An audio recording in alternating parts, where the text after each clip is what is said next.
We'll be starting with electrostatics.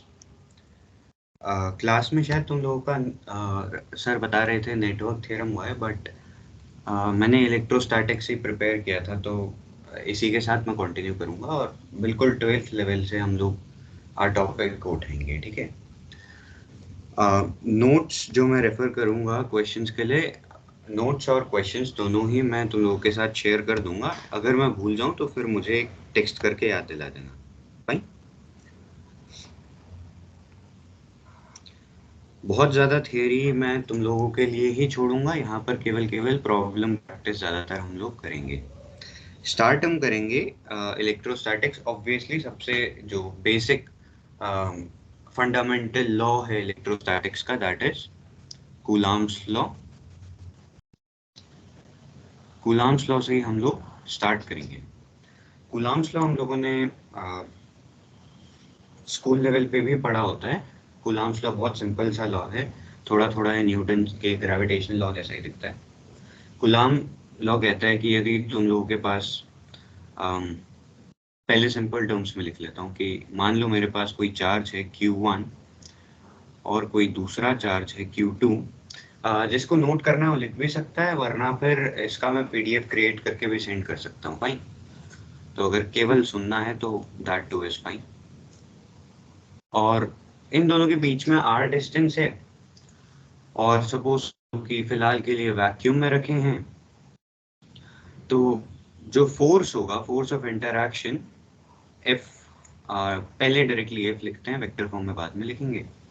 जो force होगा that will simply be given by K Q1 Q2 by R square, है ना। Detail में कैसे लिखते हैं कि first it is proportional to the product of two charges, secondly it is inversely proportional to the square of the distance between them, right?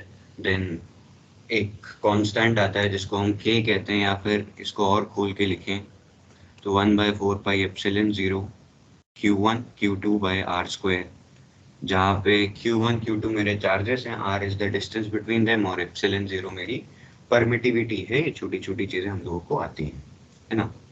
इसको अगर मैं वेक्टर फॉर्म में लिख लूं, लेट्स से इधर जो यूनिट वेक्टर है 1 से 2 की ओर, दैट इज R कैप या R हैट व्हाटएवर। तो फोर्स ऑन 2 F2 मान लो मैं इसे लिखता हूँ, तो F2 वेक्टर कितना आ जाएगा मेरा, it will be simply K Q1 Q2 by R square R cap.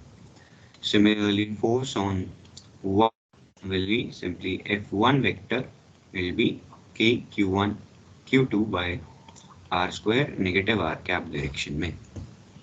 साफ सीधा दिख रहा है कि ये न्यूटन्स थर्ड लॉ को फॉलो करते हैं। तो न्यूमेरिकल्स के लिए बहुत इंपॉर्टेंट सी बात है। ट्रिकियर क्वेश्चंस के लिए, जैसे कॉम्पिटिटिव में मैंने देखा सवाल, उसमें क्या था कि एक तरफ से कॉन्फ़िगरेशन डिफिकल्ट थी और दूसरी तरफ से इजी थी।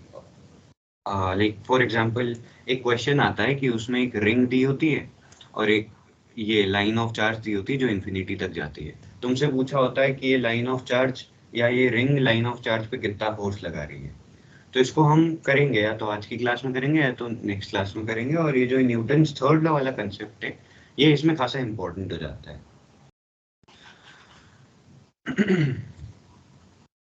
इसके बाद हम फील्ड के बारे में पढ़ते हैं। Field, electric field.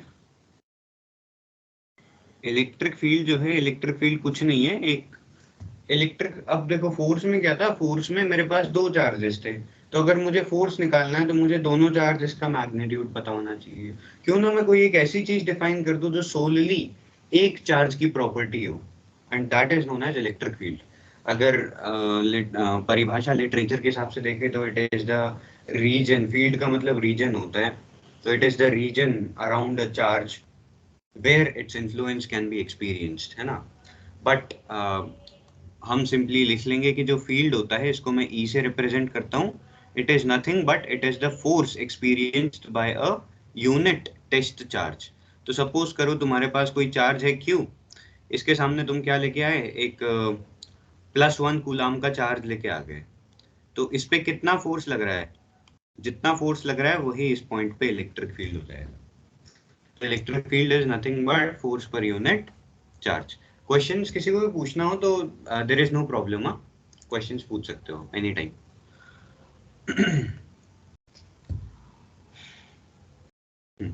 दूसरा, इलेक्ट्रिक फील्ड एक्चुअली एक फिजिकल एंटिटी है, like it exists in reality. Very important point, okay.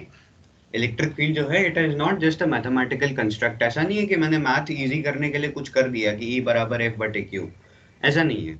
Electric field is something that is there, ये है ना, हमारे आसपास ही मौजूद है। हालांकि we can't see it, we can't easily perceive that, but it is there. Even light अगर तुम्हें पता हो तो it is also oscillating electric field, है ना। इलेक्ट्रिक फील्ड की सिंपल एक्सप्रेशन एक पॉइंट चार्ज के थ्रू निकालूं तो कूलम्ब्स लॉ से निकल जाएगी। एक पॉइंट चार्ज से r डिस्टेंस पे, या r वेक्टर बोल देते हैं किसी पॉइंट चार्ज के r वेक्टर पे, जो इलेक्ट्रिक फील्ड होगा, यहाँ पे कोई p अगर मान लो ये कोई पॉइंट है, इस पॉइंट पे मुझे इलेक्ट्रिक फील्ड निकालना है, तो इस पॉइंट का जो इलेक्ट्रिक फील्ड होगा that will be in vector form k q by r square r cap, या फिर आर कैप का अगर मैं मैग्नीट्यूड रख लूं तो आर क्यूब आर वेक्टर भी हो सकता है, because I know that R cap is simply R vector over R. तो these are very basic things which I hope everyone remembers and knows. एक लास्ट इंट्रो टॉपिक और कर लेते हैं, सुपरपोजिशन प्रिंसिपल।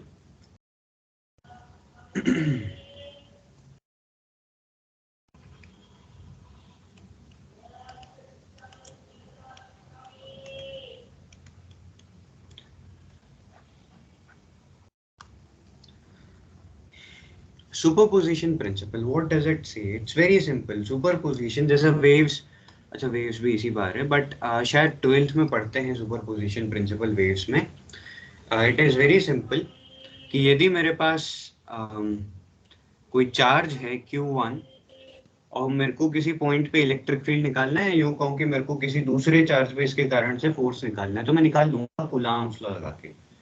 क्या इस फोर्स पे कोई इम्पैक्ट पड़ेगा यदि मैं यहाँ पर Q2 चार्ज भी ले आऊं? तो आंसर है कि कोई इम्पैक्ट नहीं पड़ता है। Q1 जितना फील्ड P पे क्रिएट कर रहा था, Q1 उतना ही फील्ड P पे क्रिएट करेगा। Q2 के आने या जाने से Q1 के फील्ड को कोई फर्क नहीं पड़ता है। This is superposition principle. यहाँ पर Q2 छोड़ के Q3 भी आ जाए, Q3 के आने से Q1 और Q2 ने जो फील्ड क्रिएट किया था उस पर कोई इम्पैक्ट नहीं पड़ता है। तो अगर ऐसा है तो नेट फील्ड क्या है? नेट फील्ड सिंपल, इनका वेक्टर सम है कि इसका इलेक्ट्रिक फील्ड कुछ इस डायरेक्शन में आ जाएगा, इसका इलेक्ट्रिक फील्ड कुछ इस डायरेक्शन में आ जाएगा, इसका इलेक्ट्रिक फील्ड कुछ इस डायरेक्शन में आ जाएगा, and you have to just do the vector sum E1 E2 E3 whatever. You have to do the vector sum of all these using parallelogram law and you will find the net field.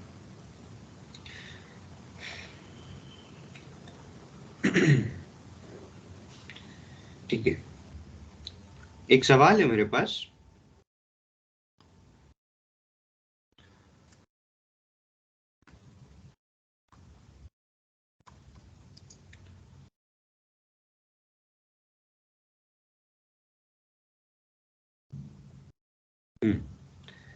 सवाल ये है कि मेरे पास 3 charges हैं, या पहले वाला करते हैं। मेरे पास 2 चार्जेस हैं, उन दोनों की लोकेशन दी हुई है on the X axis. Suppose कर लो this is my X axis. मेरे पास 2 चार्जेस हैं, एक की लोकेशन है x बराबर a और एक की लोकेशन है x equals mu a। Fine. और ये जो चार्जेस का मैग्नीट्यूड है ये भी दिया हुआ है, इसका मैग्नीट्यूड है q, इसका मैग्नीट्यूड है lambda q। Now assuming that the sum of charges is constant, assuming that the sum of charges is constant, what is the value of lambda? What is the value of lambda for which the electrostatic force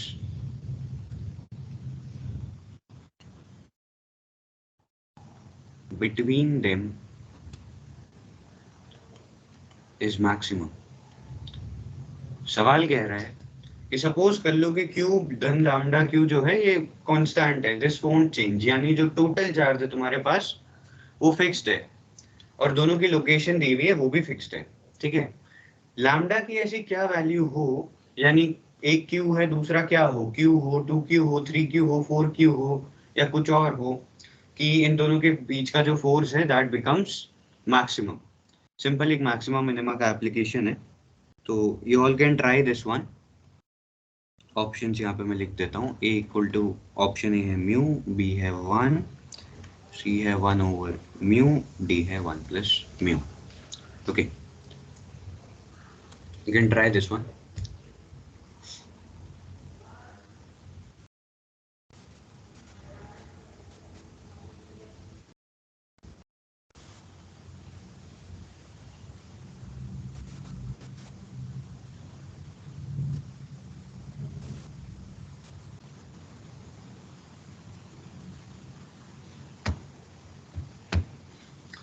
एक hint दे देता हूँ, एक expression क्या बनाना, एक constraint expression बना लेना,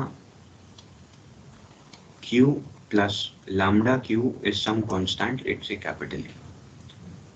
अब तुम्हारे पास एक ही वेरिएबल है जिसमें तुम्हें डिफरेंशिएट करना है।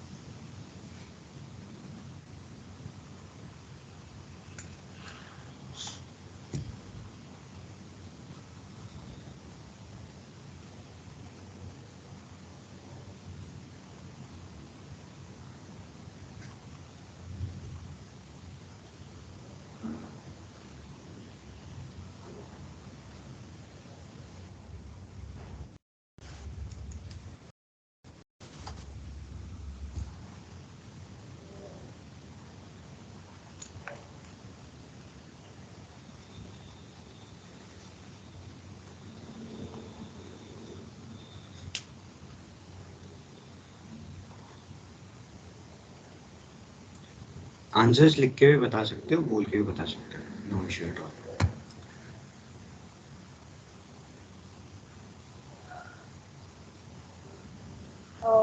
भैया 1 is the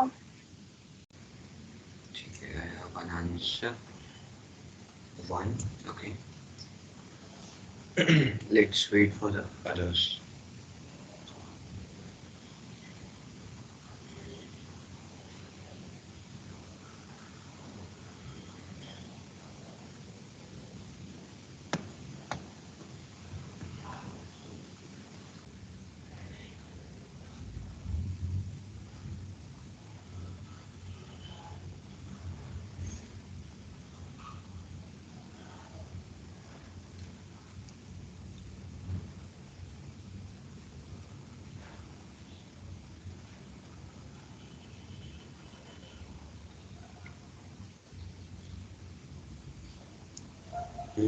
Confused?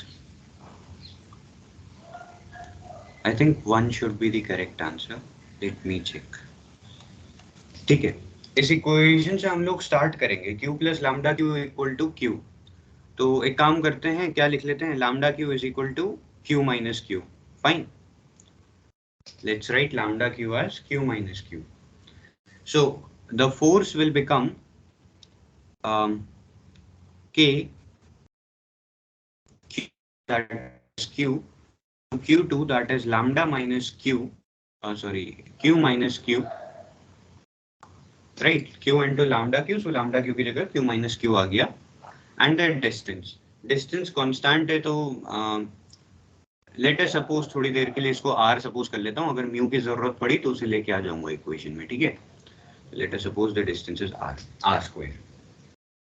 Now this is my very simple expression. So for f to be maximum, अब 12वीं की पढ़ाई काम आती है, for f to be maximum I need q times q minus q to be maximum, और इसको maximum करने के लिए क्या करेंगे, हम इसका डिफरेंशिएट कर देंगे। तो हम करेंगे इसका derivative with respect to q, क्योंकि मुझे q की वैल्यू निकालनी है ना, कि किस q की वैल्यू पे मैक्सिमा आएगा। तो it will B q minus q square and this should be equal to 0. So what I'm left with is q minus 2q is equal to 0 and q should be equal to 2q, and from here q should simply q should be equal to 2q. So I'll use my earlier derived equation that q plus lambda q, it should be equal to 2q, and from there q is gone. 1 plus lambda is 2, so lambda is 1. Anyone having any doubt?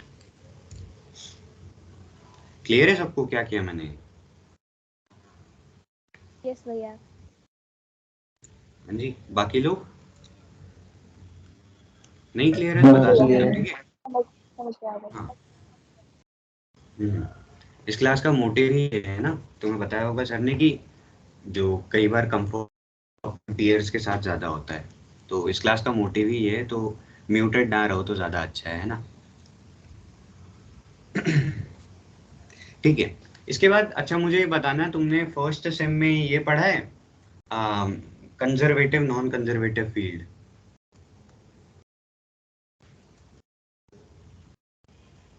Yes भैया। पढ़ा है? क्या पढ़ा है, कैसे पता चलता है कि कोई फील्ड कंजर्वेटिव है या नहीं है?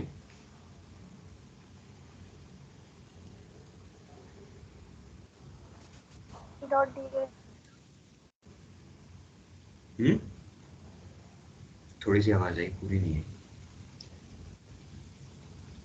किसी भी फील्ड को यदि मुझे पता करना है कि वो कंजर्वेटिव है नॉन कंजर्वेटिव है, तो there is a very simple procedure कि हम उसका कर्ल निकाल लें, ठीक है? कंजर्वेटिव फील्ड, अब इसकी जो और डिटेल में परिभाषा है कि the line integral is independent of the path taken, या यूं कह लूं कि किसी भी क्लोज्ड लूप में अगर मैं इस कर्व में, किसी भी क्लोज्ड कर्व में अगर मैं इलेक्ट्रिक फील्ड को इंटीग्रेट करूं, तो जो closed curve integration of electric field आता है दैट शुड बी 0। तो इलेक्ट्रिक फील्ड एक कंजर्वेटिव फील्ड होता है। इन अदर वर्ड्स अगर मैं बात करूं तो द वर्क डन अगेंस्ट और by an electric field is independent of path. तुम किस पाथ से जा रहे हो, it doesn't really matter. What matters is something known as the scalar potential, जिसको हम पोटेंशियल भी कहते हैं। इसमें तुम्हें अगर 12th का याद हो तो, फिलहाल हमें आज इलेक्ट्रिक फील्ड ही पढ़ना है, तो फिर इलेक्ट्रिक फील्ड का यदि मैं क्लोज लूप इंटीग्रल लूं किसी भी कर्व में, तो it should come out to be 0, and this is the definition of electric field. या फिर यूं कहूं कि कोई एक पॉइंट है मेरे, this is the definition of conservative field, sorry. कोई एक पॉइंट है बी, कोई एक पॉइंट है ए और कोई दूसरा पॉइंट है बी।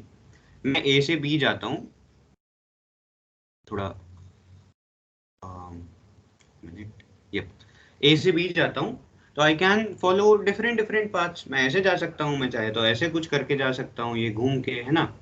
मैं कैसा भी पाथ ले सकता हूँ। मान लो ये मेरा कर्व C1 है और ये मेरा कर्व C2 है, तो ये भी मैं कह सकता हूँ कि जो इलेक्ट्रिक फील्ड का इंटीग्रेशन है, line integral along C1 E dot, sorry ये क्लोज्ड कर्व नहीं है, C1 के अलोंग है A से B, C1 से A से भी मैं जा रहा हूँ, तो E डॉट DL जो आएगा it should be same as C2 से जो E डॉट DL आता है। Clear? So these are the definitions of conservative fields, and it is well known, it will be derived in your theory class, यहाँ पर नहीं, कि the electric field it is a conservative field, like field it's also a conservative field. Clear? Electric field भी एक conservative field होता है, यह तुम लोग डेराइव करोगे। अभी के लिए याद रख लो, take my word for it, कि किसी ने कहा था कि कंजर्वेटिव होता है तो होता ही होगा। अच्छा जी, अब एग्जाम में अगर सवाल आएगा कि चेक करो कि इलेक्ट्रिक फील्ड पॉसिबल है या नहीं, कई बार सवाल आ जाता है कि कोई इलेक्ट्रिक फील्ड दे देगा तुम्हें एक्स वाई जेड की टर्म्स में, बोलेगा कि is this a feasible electric field, क्या ये इलेक्ट्रिक फील्ड एग्जिस्ट कर सकता है? तो तुम्हें चेक करना होता है कि क्या या नहीं कर सकता है भाई। तो अच्छा, उससे पहले अब इलेक्ट्रिक फील्ड में एक तो ये तरीका होता है कि मैं क्या करूं, तुम्हारा क्लोज्ड कर्व इंटीग्रल निकाल के चेक करूं किसी भी क्लोज लूप में कि 0 आ रहा है नहीं आ रहा है।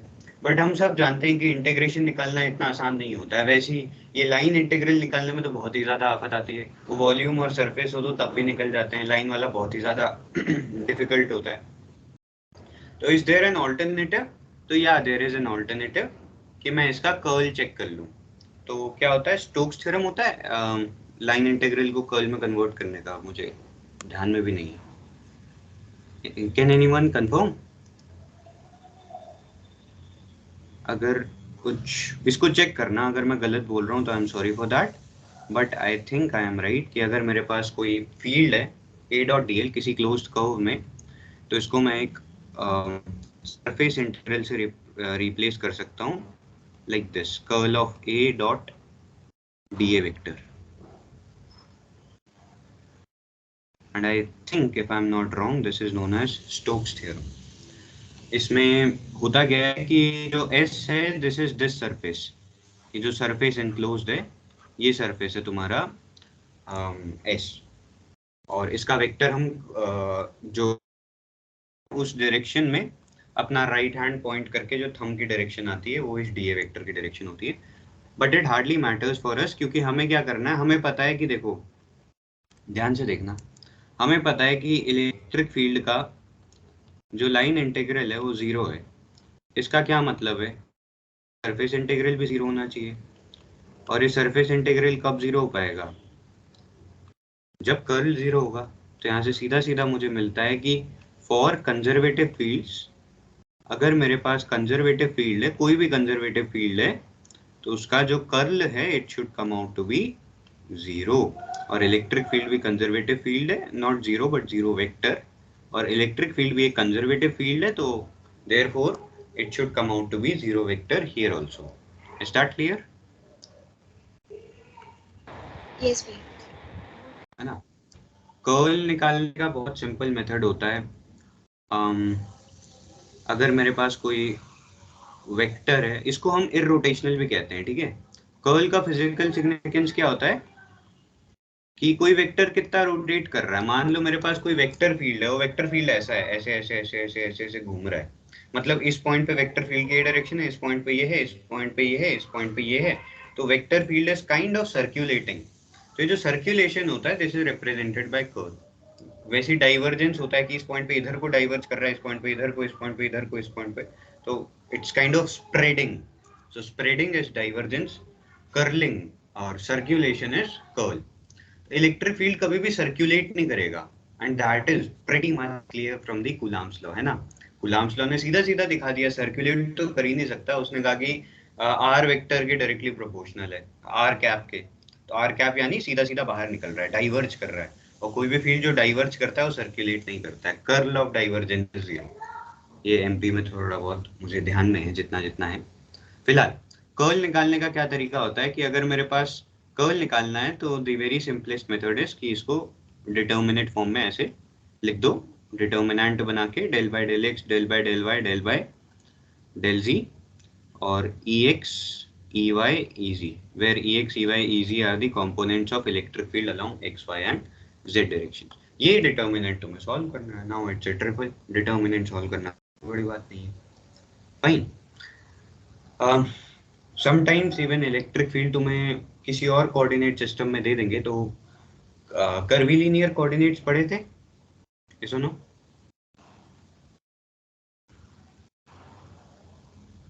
ये वो सब आते हैं ना, cylindrical coordinate, spherical coordinate generally यहाँ पे काम आता है, पढ़ा है ना। उसमें कर्ल की कुछ अलग सी परिभाषा होती है। Let me think if I can remember that.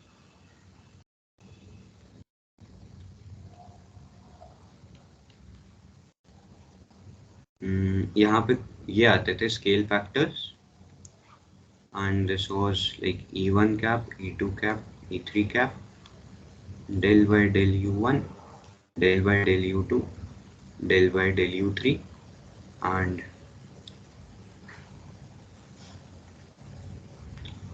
A1, A2, A3, A1, A2 या AX, AY, और यहाँ पे H1, H2, H3 and यहाँ पे भी H1, H2, H3, ठीक है।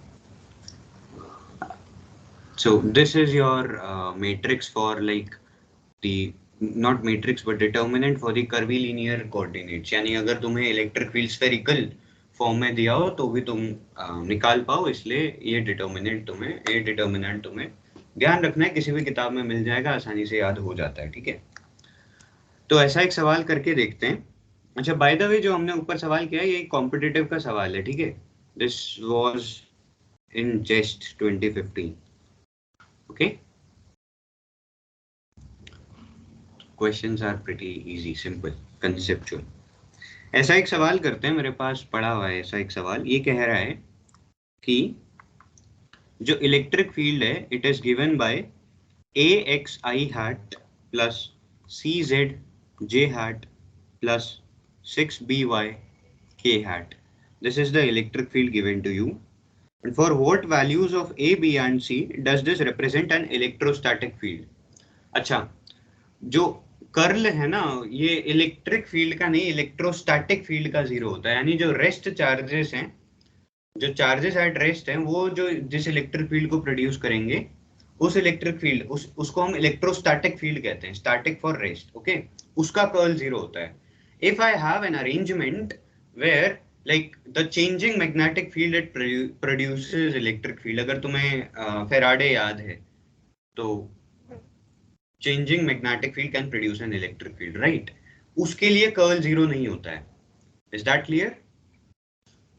उसके लिए जो कर्ल है that comes out to be non zero, जो तुम धीरे धीरे देखोगे। तो ये सवाल में पूछा है कि इलेक्ट्रिक फील्ड ये है, और पूछा है कि for what values of, let me just check. हाँ, सवाल है for what values of A, B and C does it represent an electrostatic field? कह रहा है कि किन वैल्यूज के लिए ये इलेक्ट्रोस्टैटिक फील्ड को रिप्रेजेंट करता है। ऑप्शंस दिए हुए हैं तुम्हें, 13, 1, 12, 17, 6, 1, 13, 1, 6, 45, 6, 1। तो ये पूछ रहा है कि किन कॉन्फ़िगरेशंस के लिए ये जो फील्ड दिया है it behaves as an electrostatic field. तो how will you start with this? Just find the curl of this field, ठीक है। इस फील्ड का कर्ल निकालना शुरू करो, और कर्ल निकालने के बाद जो भी एक्सप्रेशन आए उसमें एबीसी की वैल्यू डालना। अच्छा, ये मत करना कि पहले एबीसी डाल लो फिर बारी बारी कर्ल निकालो, पहले कर्ल निकाल के रख लो, ठीक है, उसके बाद एबीसी की वैल्यू डालना है, एक करके। Can try that.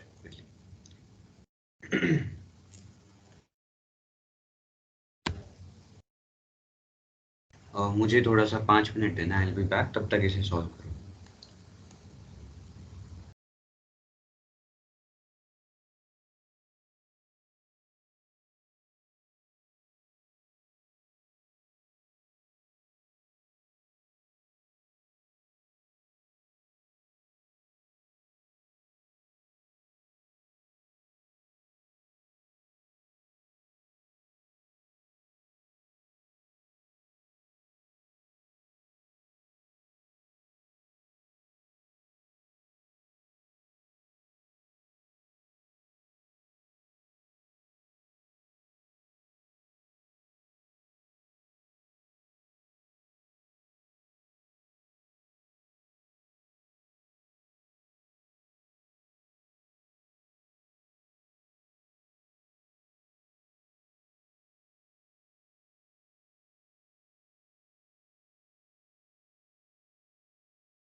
Yep.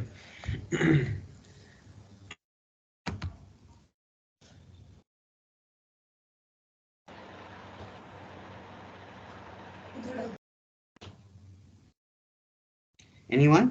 क्या आंसर आया? Option C. Option C. चलो 2-3 लोगों का आया है तो सही होगा। एक बार लेट मी ऑल्सो वेरीफाई। अब डिटर्मिनेंट निकालने में मैं बहुत गलतियां करता हूं, तो अगर करूं तो मुझे वहीं पे टोक देना, ठीक है? I hat, J hat, K hat, del del X, del del Y, del del Z, A X, I Z, I Z के 6 सी जेड है, ठीक है? 6 B Y. Okay, I cap यहाँ पर आ जाएगा तुम्हारा 6b minus C minus J cap, 0 minus 0 plus K cap, 0 minus 0। Okay, it was a very simple one. तो 6b इक्वल टू सी होनी चाहिए, है ना? This whole should be equal to 0। अब भाई पहली टर्म तो n itself tends to 0, दूसरी term in itself tends to 0, so I'm left with 6b should be equal to c. Find which option satisfied 6b equal to c. Yeah, c. 6b equal to c, 6b, हाँ, c is the correct option, correct answer. Let me also verify.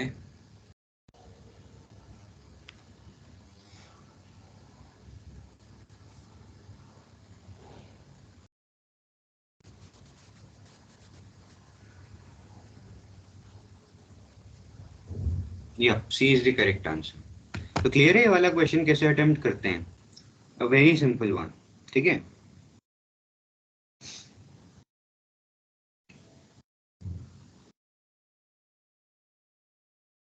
Okay, अब हमें क्या करना है? अब जो major task मुझे करने को कहा गया था, ये तो बिगिनर था, अभी तक कुछ ज़्यादा हमने किया नहीं।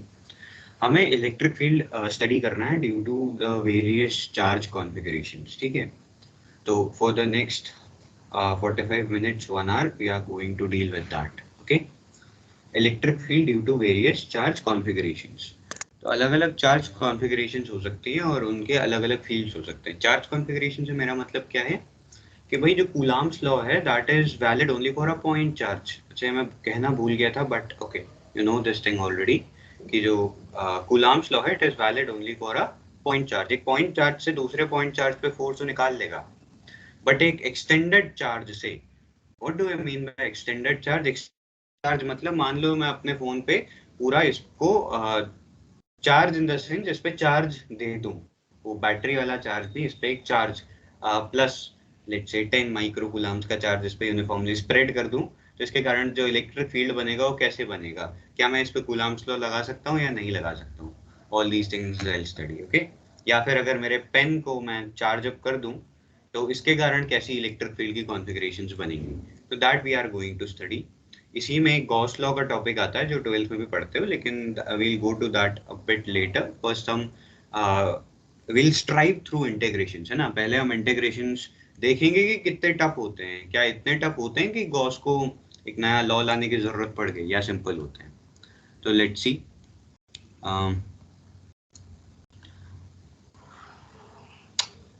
तो सबसे पहले मैं चार्ज डिस्ट्रीब्यूशंस को डिस्क्राइब करूंगा। जो चार्ज डिस्ट्रीब्यूशंस होते हैं they can be of three types. Charge distributions can be of three types. They can be linear, they can be superficial surface, and they can be क्या कहेंगे, volume. तो linear charge density, linear charge distribution, sorry, surface charge distribution, या फिर volume charge distribution. क्या क्या ये चीजें होती हैं, इनके बारे में हम थोड़ा बहुत चर्चा करते हैं। लीनियर चार्ज डिस्ट्रीब्यूशन क्या होता है? Linear charge distribution is very simple.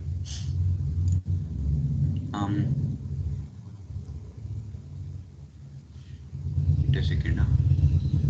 Now this is better ना. लीनियर चार्ज डिस्ट्रीब्यूशन क्या होता है? Linear charge distribution is like मैं किसी लाइन को चार्ज कर दूं.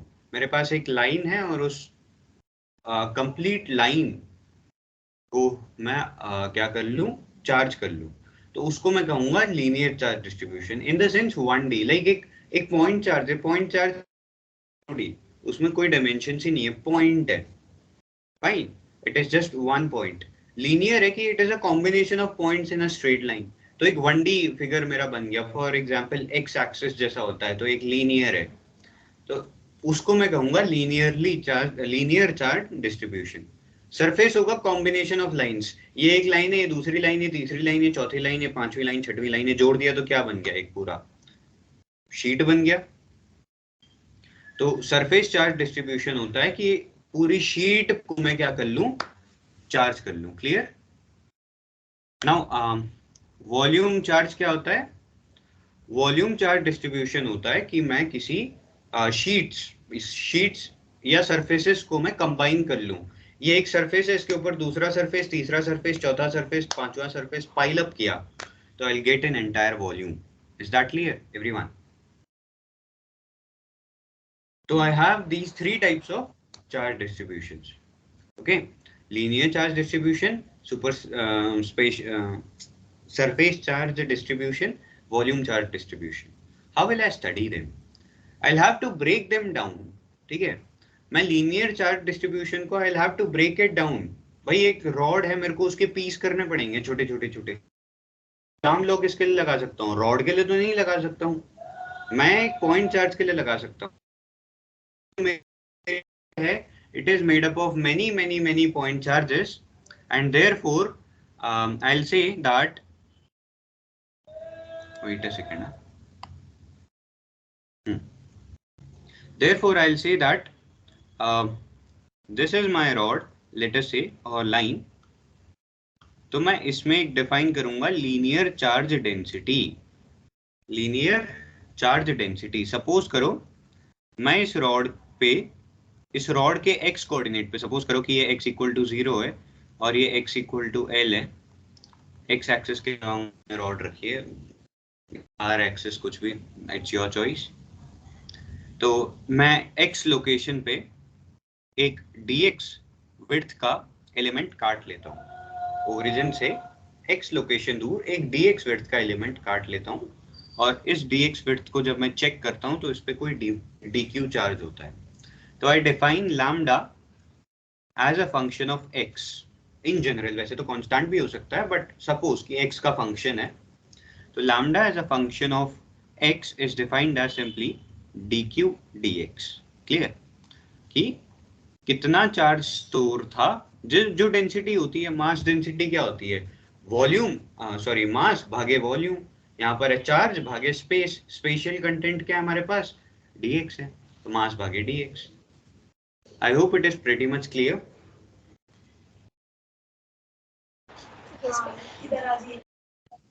Generally we do the opposite. We don't do this. We do the opposite. हम क्या करते हैं? गिवन होता है. अब भाई मैं चार्ज दे रहा हूँ रॉड पे, तो मुझे पता ही होगा ना कि मैं कैसा चार्ज दे रहा हूँ. What is the charge distribution? क्योंकि रॉड को चार्ज कौन देता हूँ? रॉड को चार्ज मैं देता हूँ, तो मोस्ट केसेस मुझे पता होगा कि रॉड पे कैसा चार्ज है. तो I'll be doing this. dq is equal to lambda as a function of x times dx, and this dq I'll put into Coulomb's law and integrate to find the electric field. Is that clear? Simple है, कुछ ज्यादा मुश्किल नहीं है. Now secondly, suppose मेरे पास क्या है, surface charge distribution है, तो अब इसको थोड़ा ड्रॉ करना.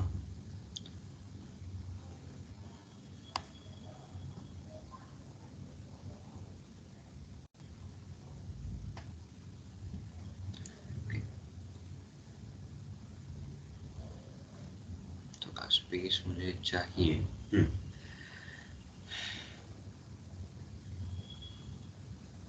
सपोज करूं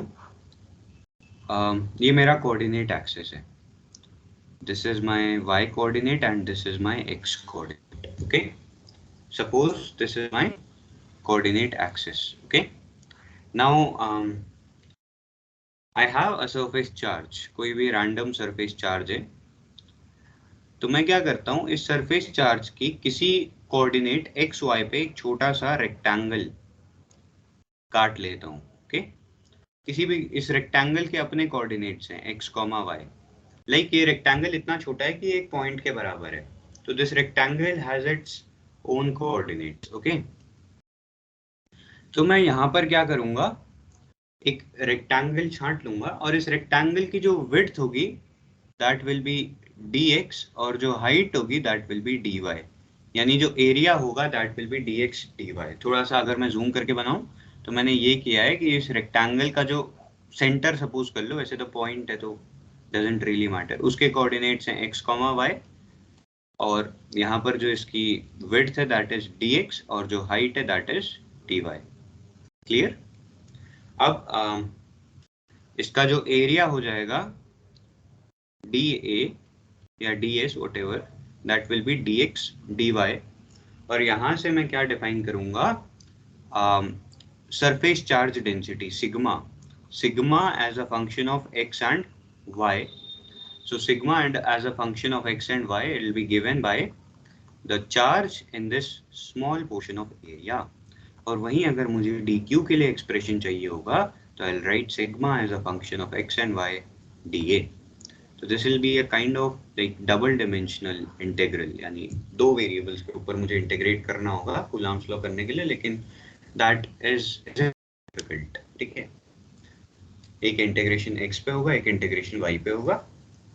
विल बी डूइंग दैट. ऐसा ही कुछ हमने last time I think centre of mass में भी मैंने एक क्लास ली थी, तो उस पर बताया था कि कैसे इंटीग्रेट करते हैं इसको, और एमपी में तुम लोगों ने पढ़ा ही. वॉल्यूम में क्या है, इसी को 3D में कैरी आउट कर दो. Suppose this is x axis, this is y axis, this is z axis. ठीक है, और ये कोई अब वॉल्यूम एलिमेंट है, तो मैं इसका एक छोटा सा क्या सपोज करूंगा, इस बार मैं क्यूब लेके आऊंगा. पिछली बार मैं एक रेक्टेंगल लेके गया था, इस बार मैं क्यूब लेके जाऊंगा. तो ये मेरा क्यूब है, थोड़ा जूम्ड इन वर्जन इसका. It's something like this.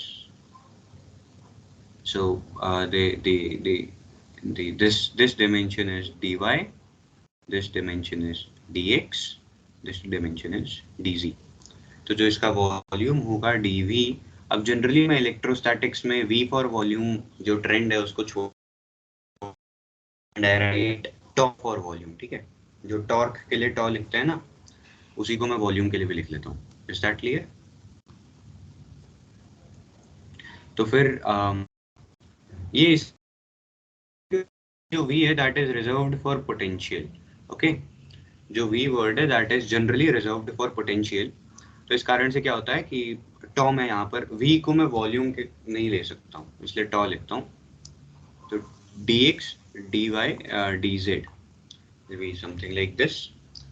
और जो यहाँ पर मैं डिफाइन करूंगा rho as a function of x, y, z will be simply dq divided by d tau, and this implies that dq is simply rho as a function of x, y, z d tau.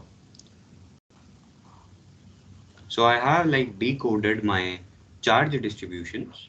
There are three of them: linear, superficial, and cuboidal. Surface and volume. And the linear charge density I represented by lambda. The surface charge density I represented by sigma. The volume charge density I represented by rho. Lambda is just a function of one variable, sigma is generally a function of two variables, and rho is generally a function. Now what is left for me is integration. Okay, so for example अगर मुझे linear में Coulomb's law लगाना है तो I'll be integrating over the entire rod. अगर मुझे किस में लगाना है, सुपरफिशियल सरफेस पे लगाना है तो I'll be integrating over the surface, और अगर वॉल्यूम पे लगाना है तो I'll be integrating throughout the volume. Okay, let's then start the adventure. देखते हैं कितना इंटीग्रेशन हमें करना पड़ सकता है. Let's take a very simple configuration.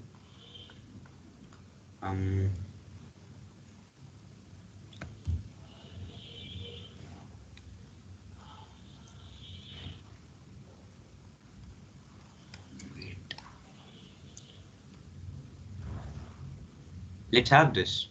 Let's have a line of charge. अगर किसी को ध्यान में हो तो यही सवाल वैसे 12th में या तो एनसीईआरटी में है या तो एग्जाम्पलर में है, दिस क्वेश्चन इन 12th. तो एक फाइनाइट, अब इनफाइनाइट नहीं है, इनफाइनाइट गॉस लॉ में करेंगे, यहाँ पे फाइनाइट फाइनाइट खेलेंगे, ठीक है. तो इनफाइनाइट रॉड है तुम्हारे पास एंड इससे किसी डिस्टेंस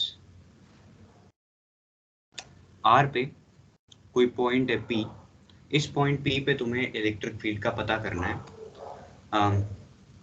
सपोज करते हैं कि ये पॉइंट स्टार्टिंग में, चलो शुरू करते हैं कि ये पॉइंट जो है मिडल में नहीं है, दो एंगल्स हैं. The angle upwards is like θ1 and the angle downwards is θ2. okay, so I'm supposing them कि एक θ1 है, एक θ2 है. तो आई डोंट नो, मेरे पास इसका डेरिवेशन है नहीं, बस मैं स्टार्ट कर लूंगा रैंडमली. अगर बीच में मुझे टफ लगता है तो मैं θ1 इक्वल टू θ2 इक्वल टू θ दे लूंगा. ओके, या फिर इसको एंगल्स की टर्म्स में नहीं पसंद है तो लेंथ की टर्म में भी करते हैं, L1 L2 की टर्म्स में, कि ऊपर वाले को L1 मान लो, L2 मान लो, या दोनों पैरेलल मान लो, वहां से भी कर सकते हैं. That hardly matters. ओके, तो ये कैसा डिस्ट्रीब्यूशन है? This is a linear distribution. और सपोज कर रहा हूँ कि ये जो रॉड है दिस इज यूनिफॉर्मली चार्ज. तो अब मैं प्लस प्लस नहीं लिखूंगा क्योंकि मेरे को यहाँ पे थोड़ा खचर पचर करना है, और ना ही अब मैं θ1 θ2 यहाँ पर लिख रहा हूँ. I will be mentioning them later at the end, diagram में मेंशन कर दूंगा, ठीक है. तो मैं क्या करता हूँ, मैं इस रॉड से एक छोटा सा एलिमेंट काट लेता हूँ, एक dx विड्थ का एलिमेंट काट लेता हूँ at a distance let us से x फ्रॉम द सेंटर. मैं dx विड्थ का एलिमेंट काट लेता हूँ और इसका जो चार्ज है that is late us suppose lambda dx. Okay, तो मैंने क्या किया, x डिस्टेंस पे जाके एक dx विड्थ का छोटा सा, dx is like as small as it can be, infinitely small point charge ले लिया है. लैम्डा dx उसका dq है. तो now I can apply the Coulomb's law. Okay, now I have taken a very simple configuration in which lambda is not a function of x. It can be but it is not. Okay, तो अभी हम simple वाला कर रहे हैं. तो I'll find out the electric field due to this. I remove this p as well from here. I'll just name them later on. So the electric field, it will be like I'll have to join these lines, and this is the electric field dE, suppose.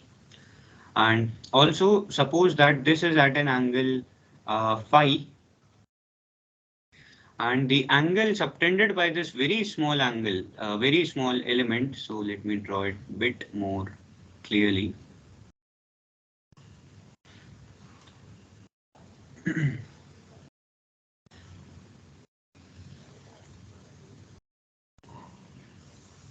हाँ जी, phi पे जाके मैंने यहाँ से एक D phi का element जो है ये काट लिया है. फाई एंगल पे एक डी फाई का एलिमेंट मैंने काट लिया है, और ये जो डी फाई का एलिमेंट है, like this D phi is negligible. So it doesn't matter whether I write my angle as phi or I write it as phi plus d phi. It doesn't really matter. What matters is कि मैंने phi angle पे एक point charge लिया है, और वो point charge मेरे को कोई डी इलेक्ट्रिक फील्ड दे रहा है जिसको मुझे इंटीग्रेट करके पूरा टोटल इलेक्ट्रिक फील्ड निकालना है. Let's do that. आर मेरे पास है.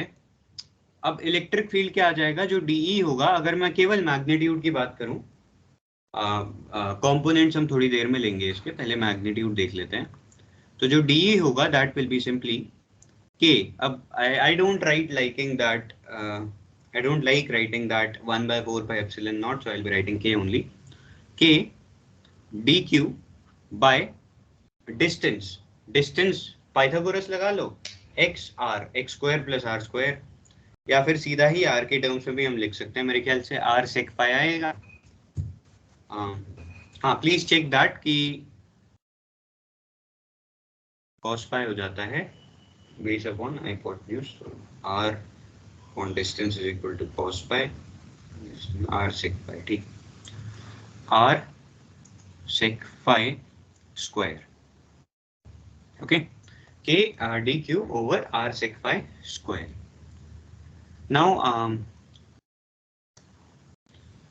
what I have to do, I have to like write dq as well. So dq will become k lambda dx over r sec phi. यार इस sec phi में मुझे doubt हो रहा है, एक काम करते हैं sec phi बाद में लिखते हैं, पहले इसको नॉर्मल चलाते जाते हैं। ये हो जाएगा तुम्हारा सीधा सीधा X square plus R square, maybe कुछ कट रहा हो तो मिस ना हो जाए, X square plus R square, इसका स्क्वायर रूट रहा होगा, फिर कुलाम लॉग वाले स्क्वायर रूट को हटाया जाएगा, तो K lambda X over X square plus R square is a vector field.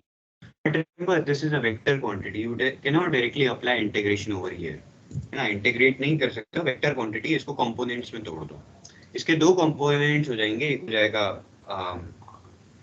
Perpendicular to rod, एक हो जाएगा पैरेलल टू रॉड, ठीक है। तो हाइपोथेटिकली लेट अस सपोज कि जो ऊपर वाला पोर्शन है बड़ा है, जो मेरे पी पॉइंट से जो ऊपर वाला पोर्शन है वो बड़ा है, तो ऑब्वियसली जो पैरेलल वाला कंपोनेंट आएगा वो नीचे को आएगा, तो आई कैन लाइक सपोज कि this is the situation, so if this angle is phi, so vertically opposite say I can find that this angle is also phi, so this will be DE cos phi and this will be DE sin phi, so DE cos phi, DE sin phi,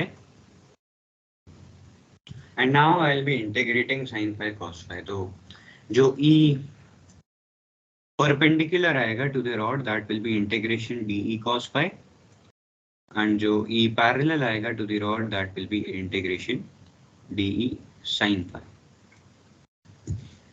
This one if you wish you can write, क्योंकि इसको लिखोगे तो it will be practice, okay. Let's investigate DE cos phi.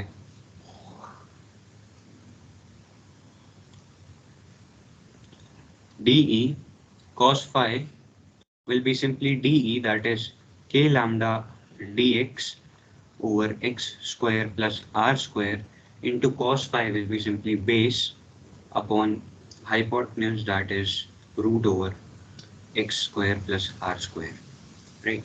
And I'll be left with k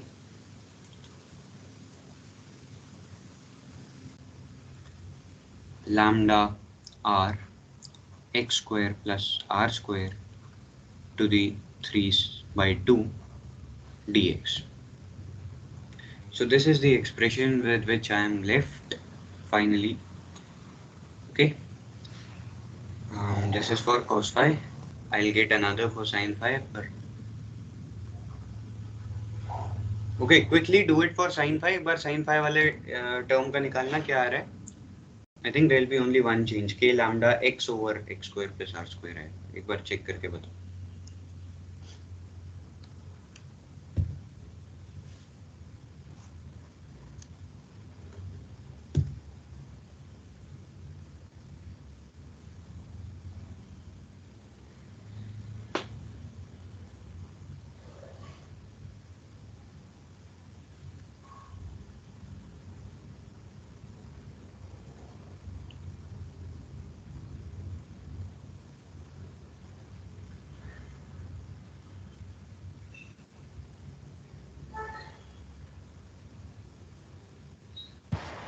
The sign is R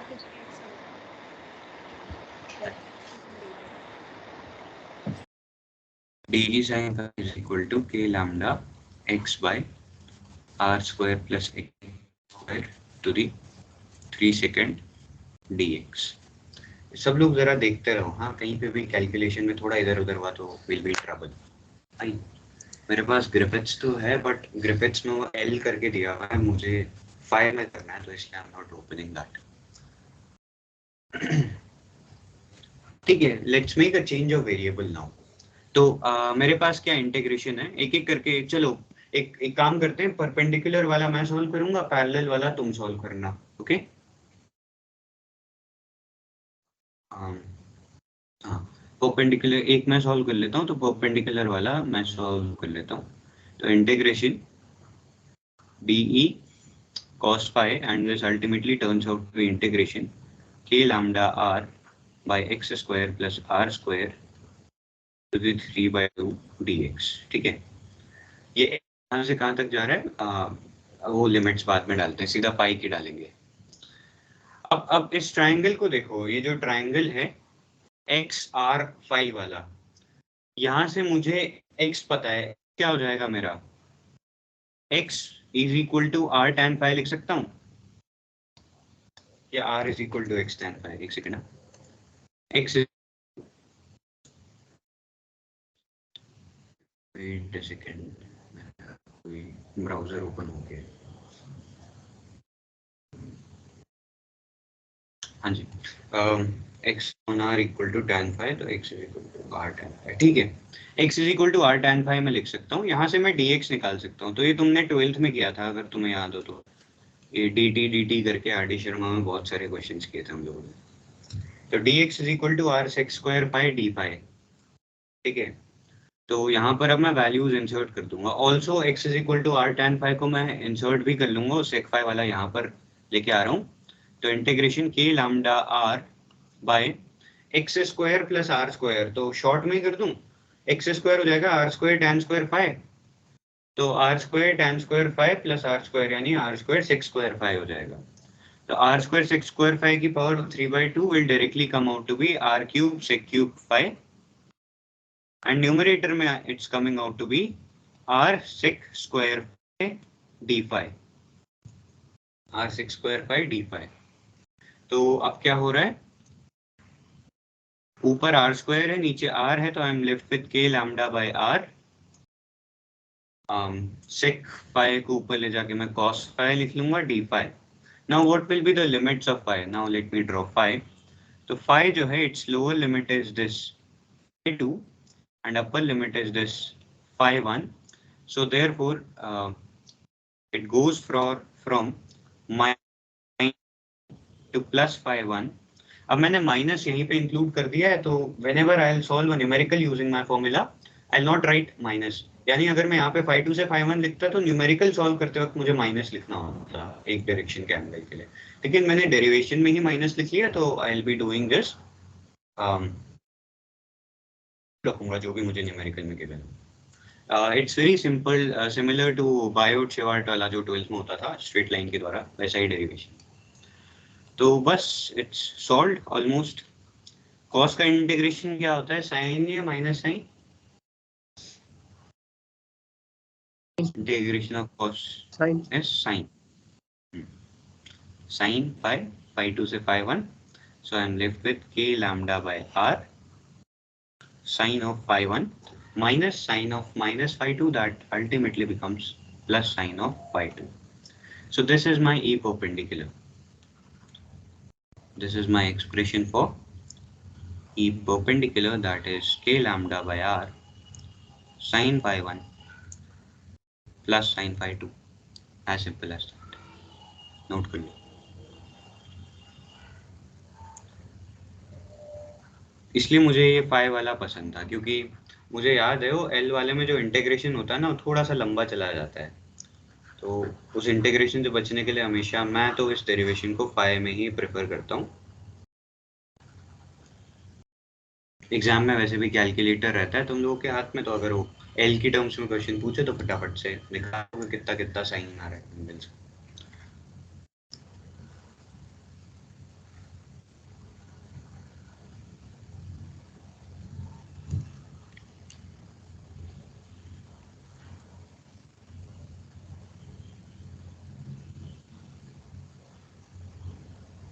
E parallel एक बार खुद से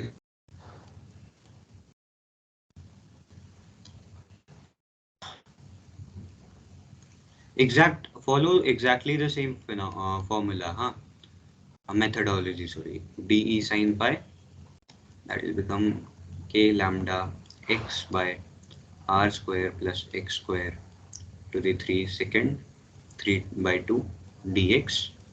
Now just put that x is equal to r tan theta in the equation and find out the value of the electric field you're getting.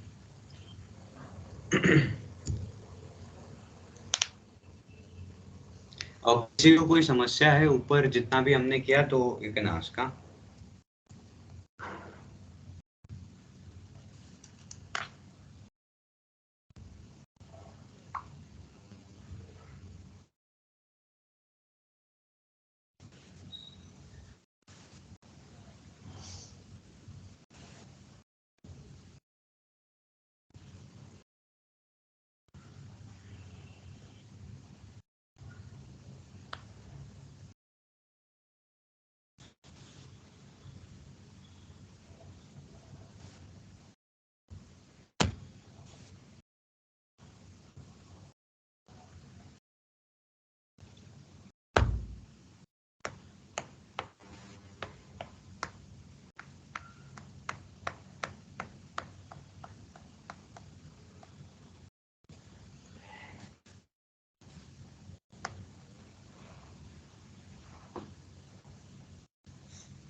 Bro, where is the link?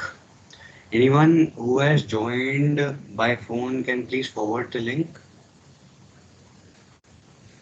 मैंने laptop से join किया तो I not be able to forward. Group में permission है ना सबको भेजेगी? ठीक, कोई भी प्लीज फॉरवर्ड कर दो यार जरा फटाफट से।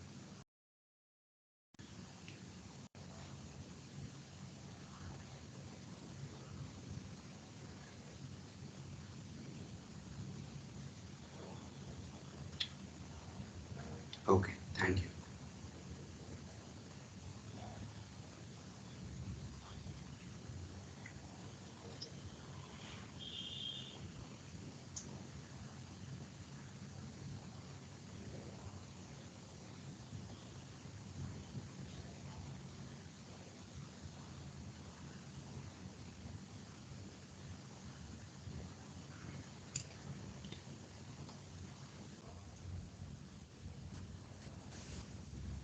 Meanwhile, let me just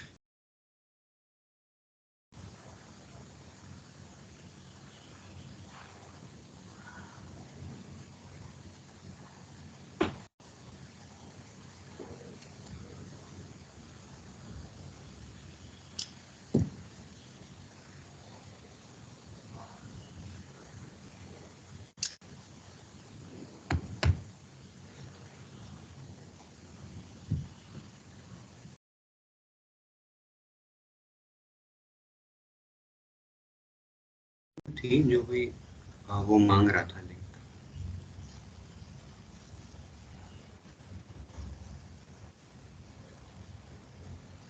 हाँ जी, आया इसका? Any answers? Minus K lambda cos phi 2 minus cos phi 1, या करेक्ट। Anyone else? वर्धमान सही है भाई।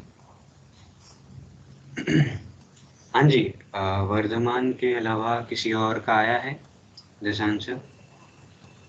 E parallel simply a lambda by r cos of phi 2 minus cos of phi 1.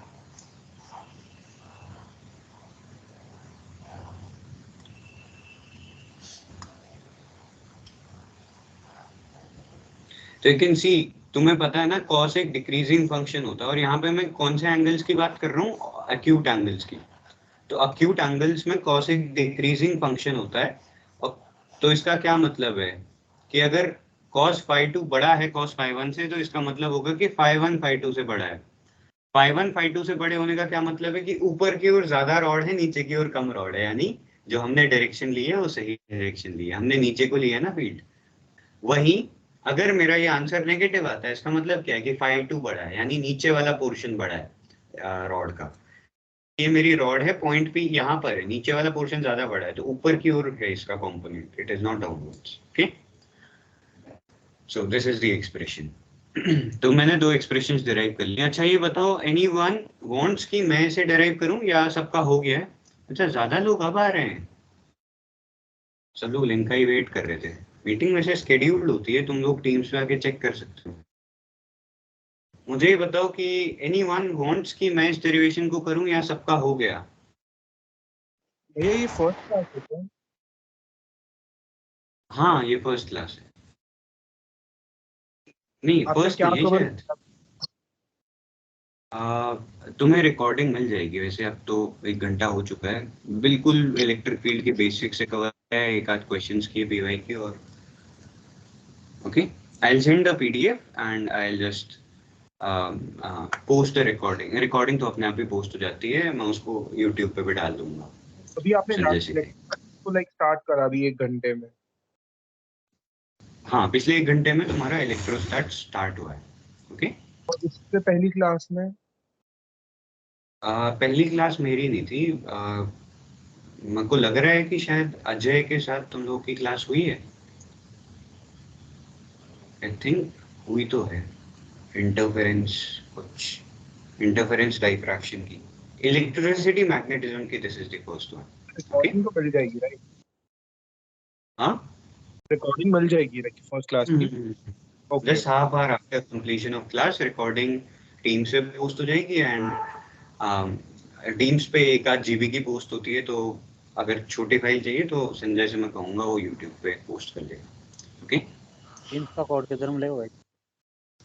हाँ क्या किधर मिलेगा? टीम्स का कोड? अच्छा टीम्स पे ऐड नहीं हो, इसके लिए तो फिर रविकांत सर को कांटेक्ट करना, ठीक है? किससे बात हो रही है मेरी अभी? कृष्ण उधर, कृष्ण अपना, हाँ आवाज थोड़ी क्लियर नहीं है, तो नेम जो ये आईडी होती है ना, वो मेरे नंबर पे वो कर देना, मैं रविकांत सर को भेज दूंगा कि ऐड। ओके,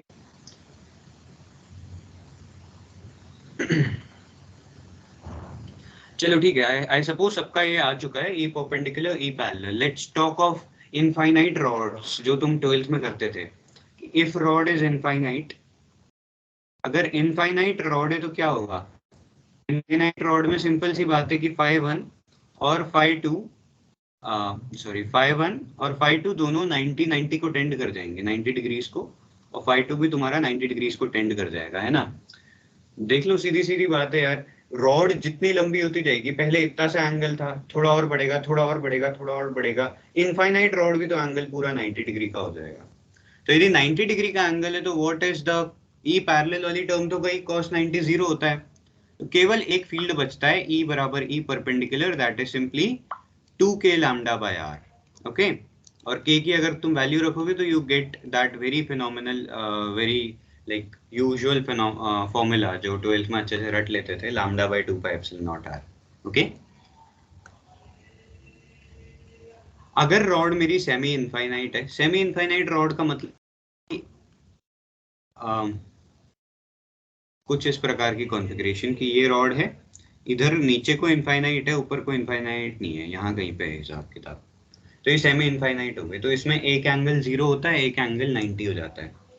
तो वैसा कोई हिसाब है तो जो phi 1 है that will B 0 degrees, phi 2 will be 90 degrees. तो E पैरेलल भी आएगा, E परपेंडिकुलर भी आएगा, तो E पैरेलल कितना आ जाएगा? phi 1 की जगह 0 डाल लो, तो minus k lambda by r cos wait, या minus K lambda by R, and E perpendicular आ जाएगा आपका साइन 0 0 होता है साइन के लैम्डा बाय आर। तो अगर मैं इसको डायग्राम पे रिप्रेजेंट करूं तो मैंने फाई 1 को 0 माना है, तो यानी इधर को फाई 1 ऊपर वाला एंगल है ना, फाई 2 नीचे को। तो मैंने फाई 1 को 0 माना है, तो इसका मतलब मेरा पॉइंट यहाँ पर है। तो ये फाई 1 तुम देख सकते हो 0 है, और फाई 2 इन्फिनिटी को टेंड करेगा। जैसे जैसे इन्फिनिट रॉड इन्फिनिटी जाएगी तो फाई 2 90 को टेंड करेगा, सॉरी। तो जो ई परपेंडिकुलर है that is K lambda by are. ये तो ठीक है कि के लैम्डा बाय आर इधर को है। What do I mean by minus K lambda by are? Minus K lambda by are है कि जैसा हमने डेरिवेशन किया वो नीचे की ओर था, इसका नेगेटिव, यानी जो इलेक्ट्रिक फील्ड आएगा दैट विल बी अपवर्ड्स, इस डायरेक्शन में आ जाएगा, E parallel. I hope it is clear. ठीक है, this is the significance of the formula. इसको तुम रैंडमली किसी भी एंगल पे टेस्ट कर सकते हो, 30 डिग्री 60 डिग्री, दुनिया भर की कॉन्फ़िगरेशंस बनती हैं, can do that on your own.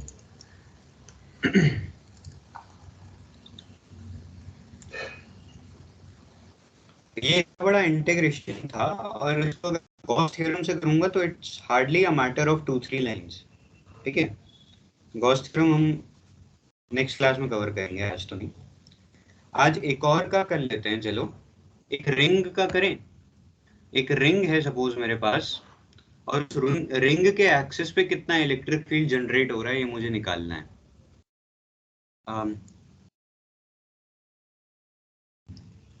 हाँ ठीक है,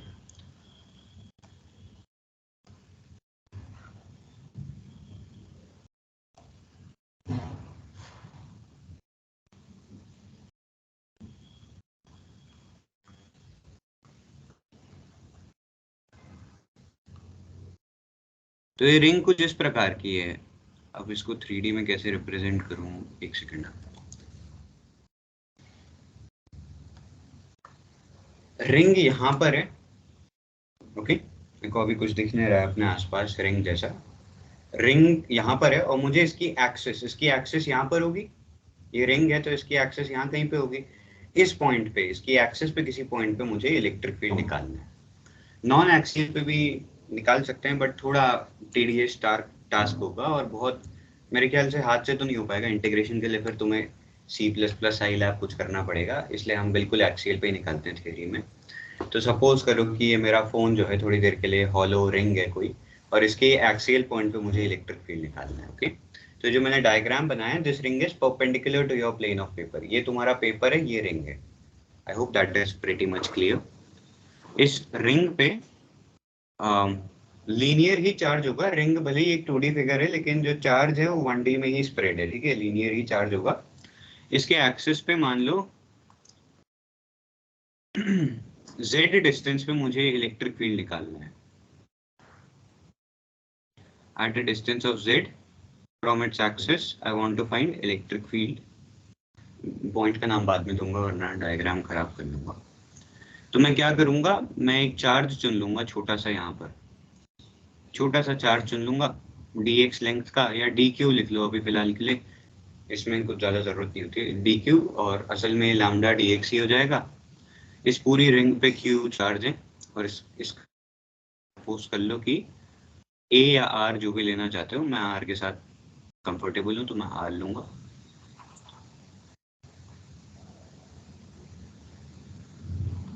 इसका रेडियस r है। तो इलेक्ट्रिक फील्ड कितना मिलेगा, electric field will be in this direction. इस पॉइंट चार्ज की वजह से will be this dE vector. Again vector field है, तो इसके मुझे दो कंपोनेंट्स लेके करना होगा, लेकिन यहाँ पे इस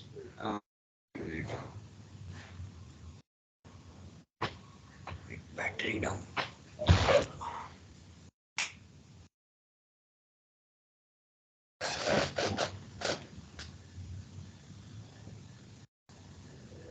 एक मिनट।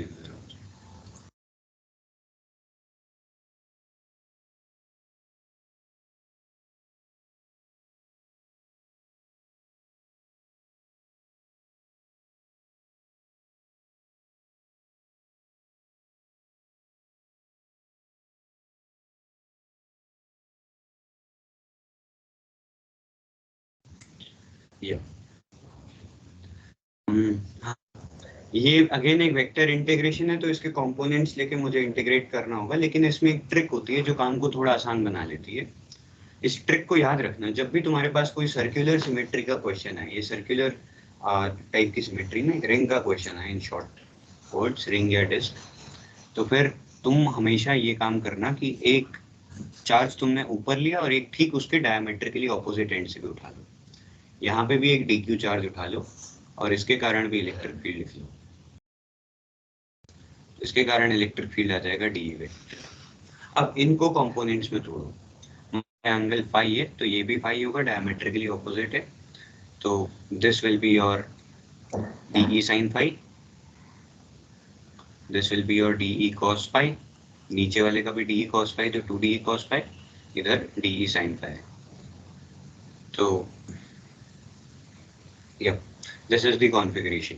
अब डी साइन फाई, अब यहाँ ये मैंने क्यों किया, ये मैंने इसलिए किया कि यहाँ पर फिर देखते ही मुझे पता चल गया कि डी साइन फाई की जरूरत ही नहीं है मुझे, डी साइन फाई जो है वो आपस में कट जा रहा है, उतना ही डी साइन फाई ऊपर है, उतना ही डी साइन फाई नीचे है, दोनों आपस में कैंसिल होंगे, डी कॉस फाई इंटीग्रेट होंगे, डी कॉस फाई क्या हो जाएगा, इंटीग्रेट होगा, तो जो इलेक्ट्रिक फील्ड आ जाएगा that will be integration of D cos phi, not D but D cos phi. Okay, now remember यहाँ पर 2d cos phi मत लिख देना, 2d cos phi लिखने में एक दिक्कत है कि तुम इंटीग्रेट तो कंप्लीट रिंग पे कर रहे हो, तो जब कंप्लीट रिंग पे इंटीग्रेट कर रहे हो तो 2d cos phi मतलब तुम रिंग को 2 बार गिन रहे हो, क्योंकि अगर तुम कंप्लीट रिंग पे इंटीग्रेट कर रहे हो तो जो नीचे डायमेट्रिकली ऑपोजिट तुमने चुना है वो दोबारा गिनती में आ जाएगा। अगर तुम 2d cos phi लिखते हो तो आधी रिंग पे इंटीग्रेट करना। ओके, तो d cos phi केवल यहाँ पे आता है और ये इंटीग्रेशन पूरी रिंग के ऊपर होगा। हम निकाल लो डी क्या हो जाएगा, K D Q by R square plus Z square, cos phi कितना हो जाएगा, बेस यानी Z upon R square plus Z square की power half, and I have to integrate this over ring. If you look at it very carefully, this is a very simple integration, k z ये दोनों constant है, r square plus z square ये constant है पूरा, केवल integration में बच जाता है dq, और अगर तुम dq करोगे एक रिंग के ऊपर तो obviously that will come out to be the total charge. तुम dq dq dq dq dq dq summation कर रहे हो, getting the entire charge of the ring, and that is why you will get q z k q z by r square plus z square to the 3/2। तो जो electric field है किसी ring का, it on the axis it is given by this very simple formula।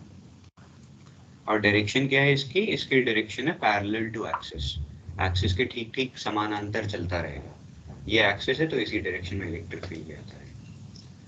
लिखिए, लिख लो इसको भी फटाफट।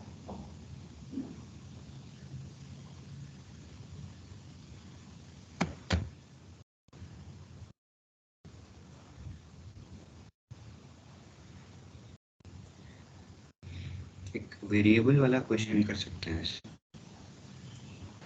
एग्जाम में आया था सवाल, मुझे याद है मैंने देखा था, एक मिनट सोच पता।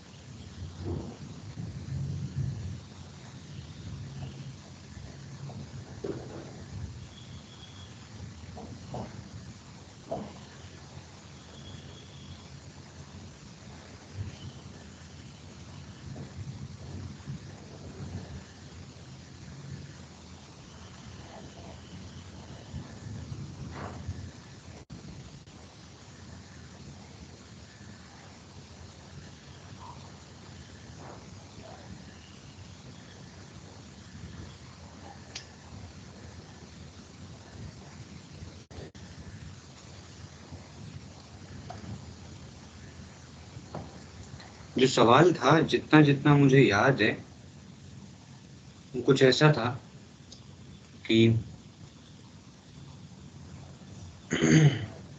एक रिंग दी हुई थी, एक लूप दिया हुआ था और इस लूप के सेंटर पे इलेक्ट्रिक फील्ड पूछा था, और दिया हुआ था कि जो चार्ज डेंसिटी है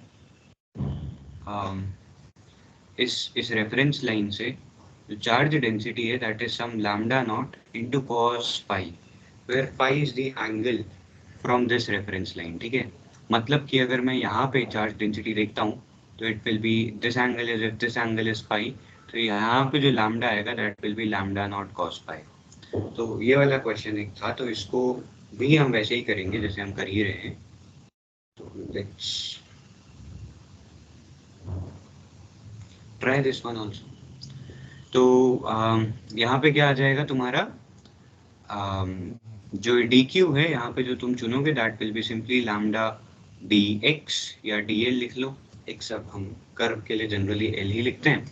मान लो कि ये जो एंगल सबटेंड किया हुआ है दिस इज डी फाई, तो जो डी एल आएगा that will be lambda R D phi. तुम्हें याद होगा कि अगर किसी रिंग का रेडियस आर है तो फिर जो आर्क लेंथ होती है that is simply R times the angle in radians, ठीक है। तो लैम्डा आर डी फाई मेरे को डी क्यू मिल चुका है। इसके द्वारा जो इलेक्ट्रिक फील्ड आएगा D E vector that is K D Q यानी lambda R D phi divided by R square, so that will be k lambda by r d phi. This is the electric field due to this portion. Again मैं वही काम करूँगा, इसको parallel और perpendicular components में तोड़ दूंगा। तो यहाँ पे अब तुम डायमेट्रिकली ऑपोजिट लेके कोई फायदा नहीं है। मैंने कहा था सर्कुलर सिमेट्री, यहाँ पे सिमेट्री मुझे नहीं लगता है कुछ आएगी, तो डायरेक्ट इंटीग्रेशन ही कर लेते हैं। फाई, तो this will B D cos phi and this will B D sin phi। अच्छा, वो जो रिंग वाला किया है ना उसमें भी अगर तुम डायमेट्रिकली ऑपोजिट नहीं लेते तो भी there was no difference. you had to integrate, once you integrated you would have got the same answer, okay। बस ये कि थोड़ा लंबा पड़ जाता। अच्छा, टीम किसी ने चैट में शेयर कर लिया है, जिसने भी पूछा था वहां से देख लो डायरेक्टली। तो आई फाइंड ई एक्स, मान लो इसको मैं लिखता हूँ integration D E cos phi। D E cos phi का इंटीग्रेशन क्या हो जाएगा, that will be integration K lambda by R cos phi D. Lambda itself is K lambda not by R cos phi, तो cos square phi D phi, and this integration is going from 0 to 2 pi। तो k lambda not by r constant है और integration 0 से 2 pi cos square phi d phi। तो this will be your ex, यानी ये वाला component. Negative आया इसका मतलब ये डायरेक्शन है, पॉजिटिव आया मतलब जो डायरेक्शन हमने लिखी है उसी की। वैसे ही ey निकाल लो डी sin phi का इंटीग्रेशन करके। तो D sin phi that will be integration K lambda by r sin phi d phi। मेरे ख्याल से sin और cos तो ऑर्थोगोनल हो जाते हैं, ये जीरो आ जाएगा। K lambda not by r 2 pi sin phi cos phi d phi। I think I strongly believe कि ये जो sin cos वाला इंटीग्रेशन है it turns out to be 0, और ये जो cos वाला है it turns out to be something finite. Okay, solve that integral and tell me the value कितना आ रहा है।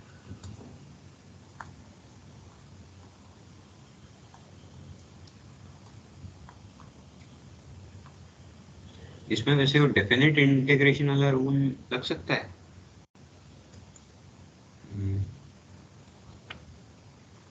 ध्यान भी नहीं है।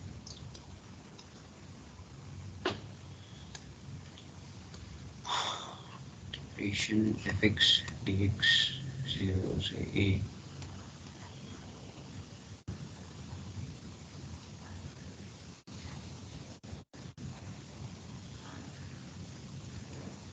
to pi minus pi cos a है। इसको वो करो, cos स्क्वायर phi को क्या लिख दो, 1 plus cos 2 phi upon 2। हाँ, that is how you will solve that। इसको तुम लिख दो k lambda not by r integration 0 से 2 pi 1 plus cos 2 phi over 2 d phi, और उसको तुम sin 2 phi में लिख दो upon 2r। हाँ, ये तो जीरो ही आ रहा है सीधा सीधा, तो इसको मत करना, ये वाला करना बस। तो इसका मतलब क्या है कि परपेंडिकुलर कंपोनेंट कोई नहीं आएगा, जो आएगा वो ऐसा वाला कंपोनेंट आएगा, ये वाला कोई नहीं।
एनीवन कितना आ रहा है?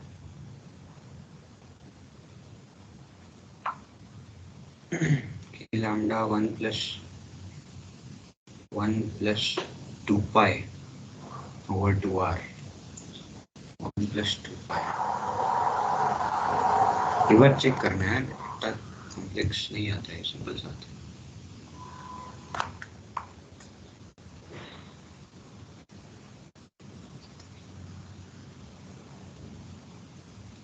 Anyone else?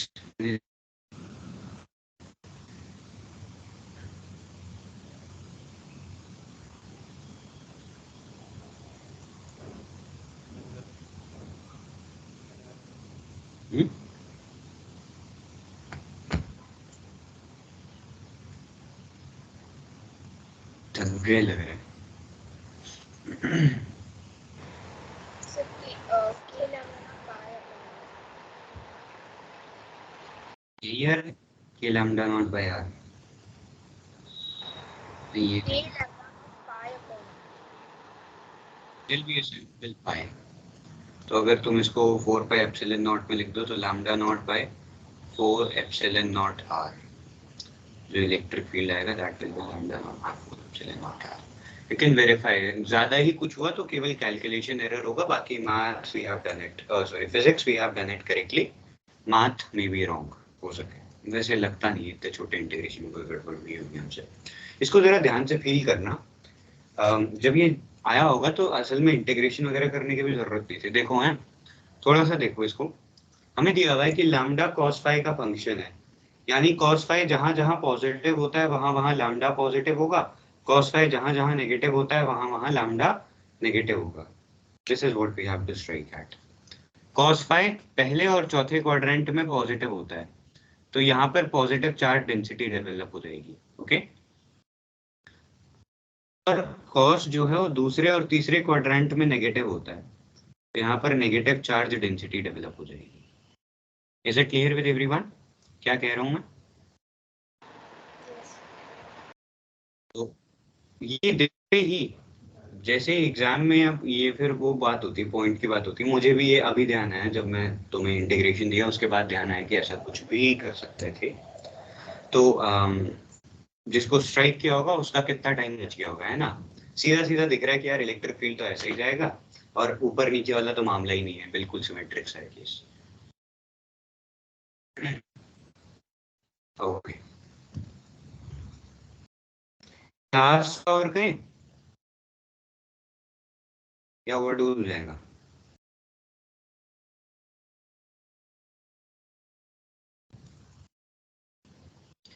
चलो एक डिस्क का करते कैसे हैं, बस हिंट दे देता हूँ, बाकी तुम घर पे करते रहना।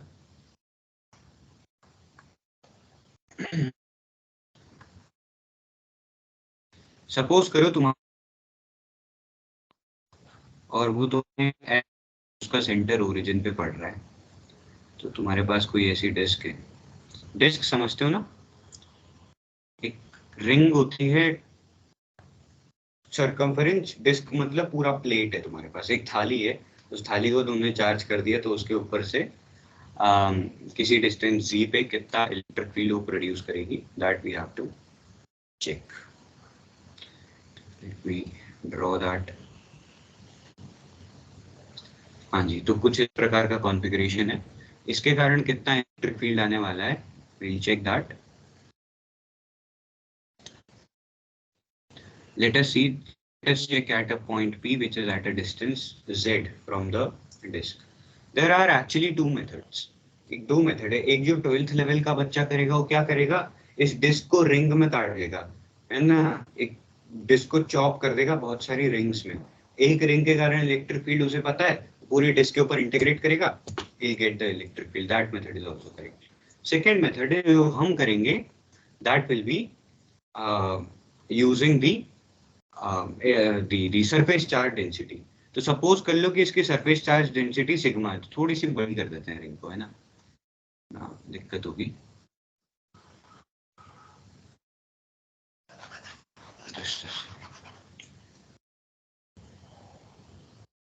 कुछ इस प्रकार की मेरी एक बड़ी सी रिंग है.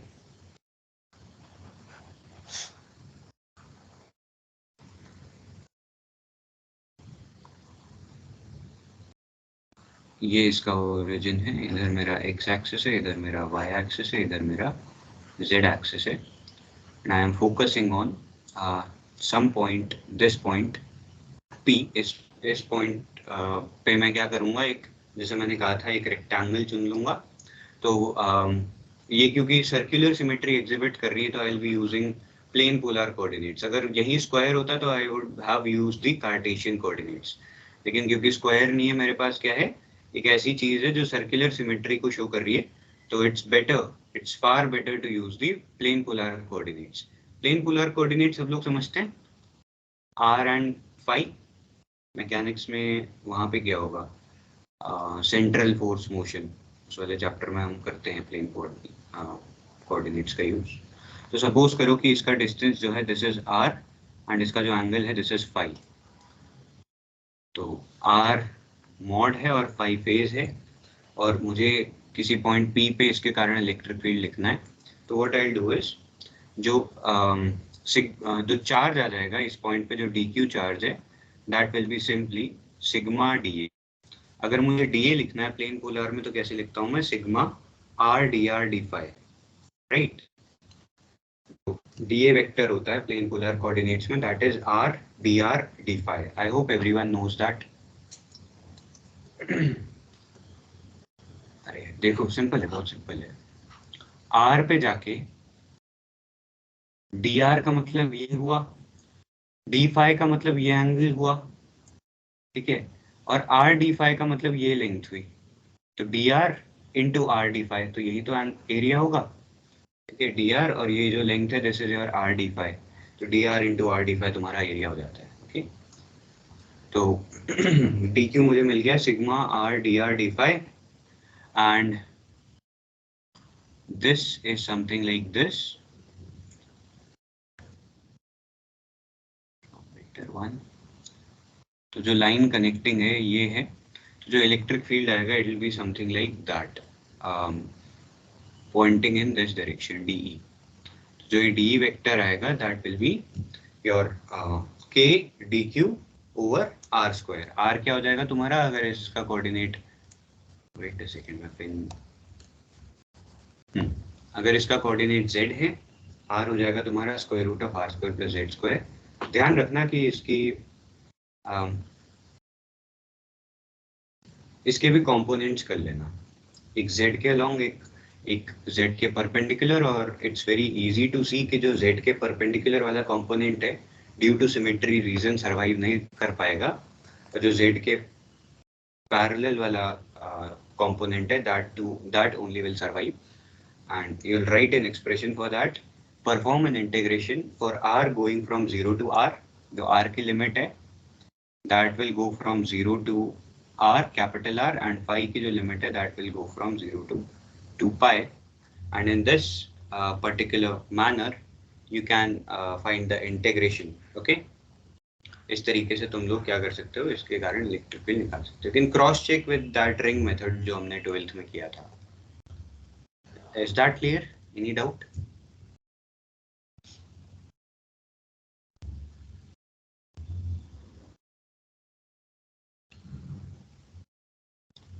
Okay. Fine then. Let's keep this for today. इतना ही रखते हैं, थोड़ा ज़्यादा ओवरडोज नहीं करते हैं, मेरे लिए भी हो रहा है टू बी ऑनेस्ट।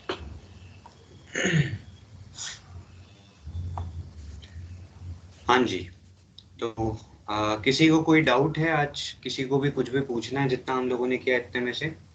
एनीवन?